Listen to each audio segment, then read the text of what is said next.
I told Barbara something a few months ago that I'd been carrying for about 40 years. And I want to talk about it today because I think a lot of you are carrying the same thing and haven't said it out loud yet. We were at the kitchen table, late. The house was quiet, the kind of quiet I used to never be home for. And it just came out of me. I said, "I think I'm sorry for the wrong thing." She put her coffee down and looked at me. And I told her the regret, the real one, the one underneath all the other ones. I'll get to exactly what I said, but I have to back up first because this won't mean anything if you don't understand how I lived. I was broke at 31, real broke, negative in the account, borrowing to make rent, a wife who had every reason to walk out the door. Barbara didn't walk. And out of that bottom, I made myself a promise, never again. I was never going to be that man again, the one who couldn't provide, the one who lay awake doing math that didn't work. And I kept that promise. I built something. I won't bore you with what. I connected things, people who needed things with people who had them. That's as far as I go. But I built it by throwing my whole self at it, every hour, every weekend, every dinner I missed, every school thing where I was a phone call instead of a face. And the whole time I told myself a story. I told myself I was doing it for them, for Barbara, for the kids, so they'd never feel what I felt at 31. That was the story. That was how I justified every missed dinner. I'm doing this for my family. That's the regret, that story. Because it wasn't entirely true, and it took me until I was 68 and sitting at that table to admit it. Here's what I finally said to Barbara. I said, "I told myself I was building it for you, but I think I was building it for me. I was running from being broke, and I used you and the kids as the reason, and I missed your whole life doing it." She didn't argue with me. That's the part that got me. I almost wanted her to argue. I wanted her to say, no, you did it for us, it's fine. She didn't. She just nodded, slow, like she'd known it for 40 years and was waiting for me to catch up. I want to walk you through how I got to that table, what the regret actually was underneath the easy version of it, and what Barbara said back to me, which changed everything. Stay with me to the end for that part because it's the part that matters. Let me explain what I mean because "I did it for me" sounds harsh, and it's more complicated than that. I wasn't out chasing money to buy toys. I wasn't that guy. We lived well below what we could have for years. The money wasn't the point. The point was the feeling of being safe, of never being that broke 31-year-old again. And that feeling, that was mine. That was my wound, my fear, my thing to outrun. Barbara wasn't scared the way I was scared. She'd have been fine with less. She told me that more than once back then. "Alan, we have enough. Come home." And I didn't come home because it was never really about whether we had enough. It was about whether I felt like enough. And no amount of money ever quite did it, so I kept going. One more deal, one more year, one more. There's a memory I don't talk about much. Daniel, my son, he had a thing at school once. I don't even remember what, a concert, a play, something. And I had a call, an important one, the kind that doesn't reschedule, or so I told myself. And I remember Barbara standing in the doorway, already dressed to go, holding Rachel's hand.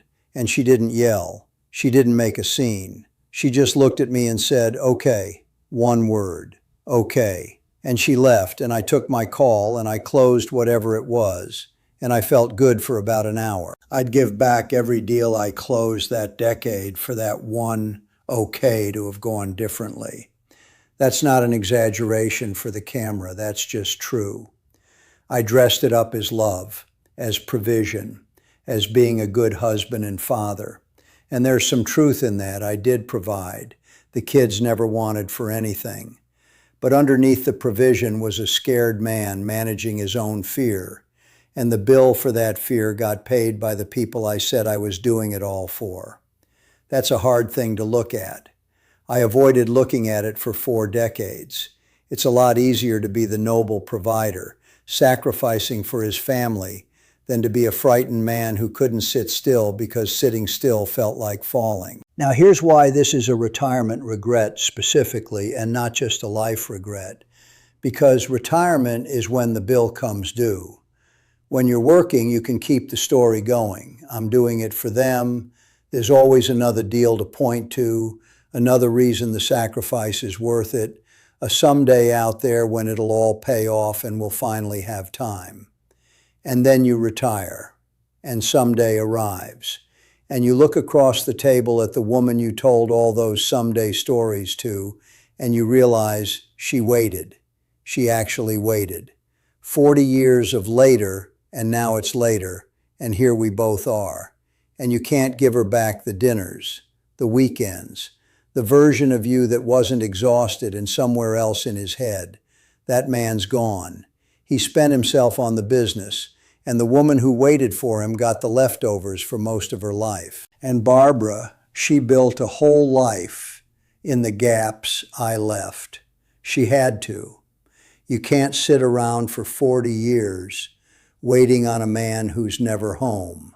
So she made friends, found routines, raised the kids largely on her own watch, became this complete person with a full life, which sounds like a happy ending until you realize what it means. It means she learned to not need me.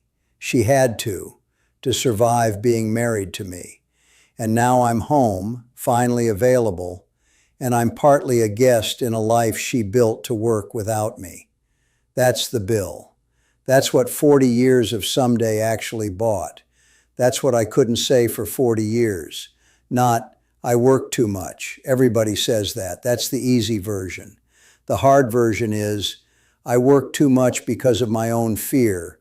I called it love, and the people I love paid for it. There was a moment that cracked it open for me. I've told you before I had this realization on a plane. Long flight, nothing waiting on the other end, no deal, no call, nobody needing me. And I sat there for 6 hours with myself, which I'd basically never done.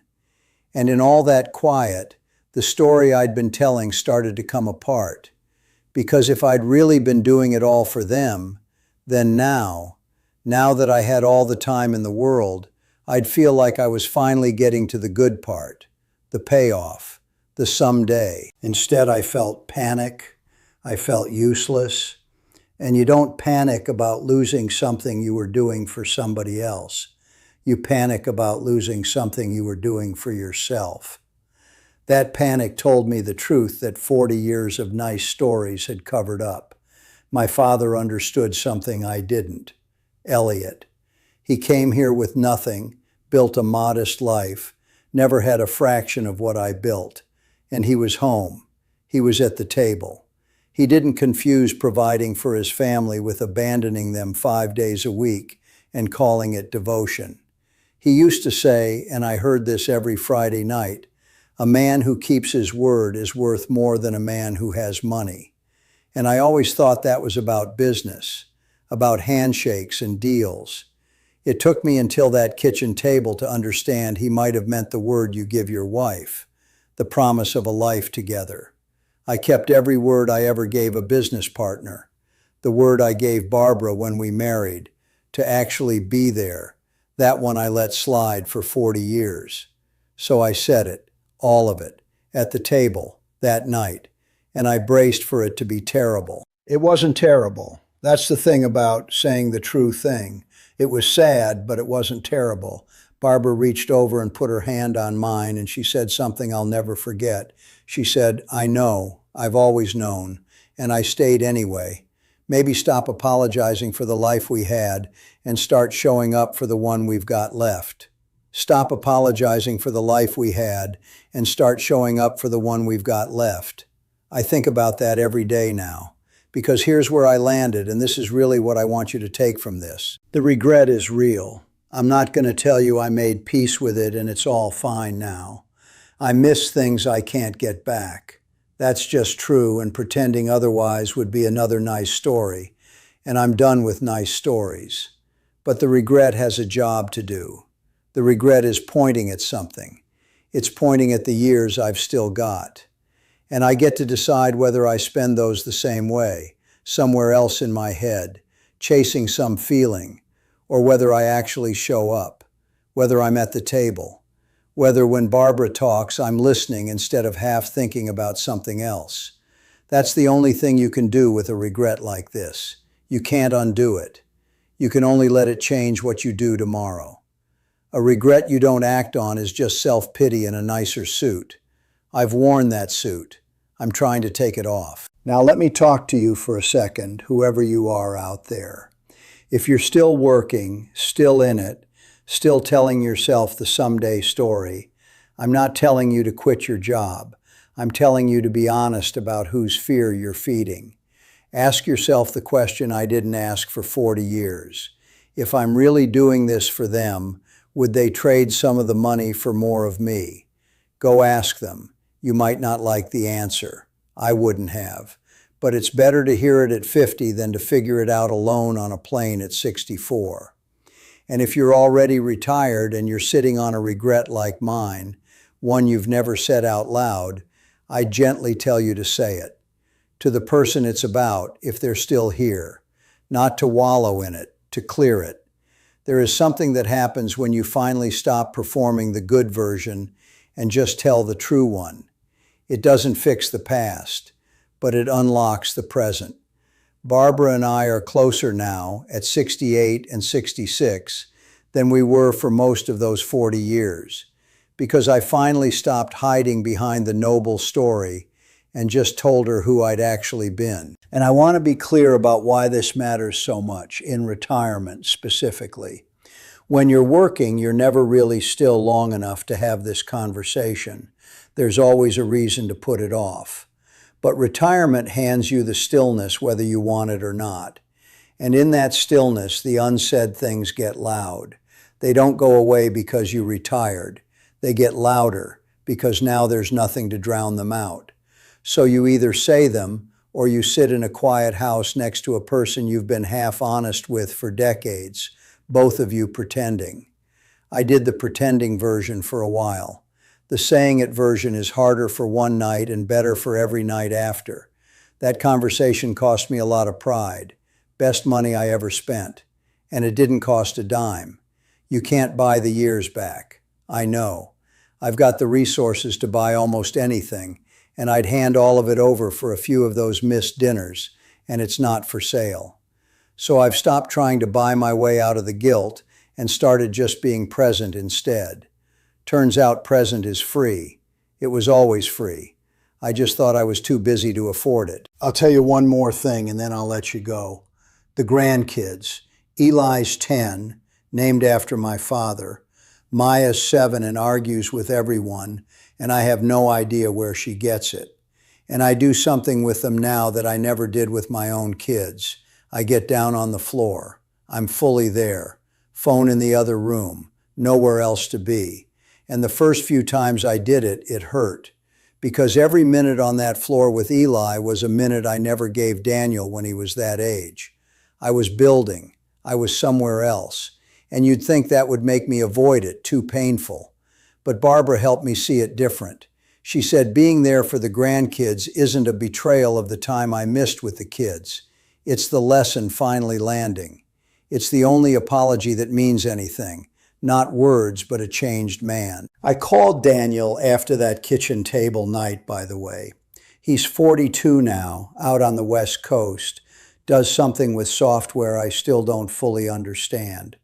And I didn't make a big speech. I just told him I knew I hadn't been around the way I should have been, and that I was sorry, and that I was proud of the man he became mostly in spite of me. There was a long quiet on the line, and then he said, "Thanks, Dad.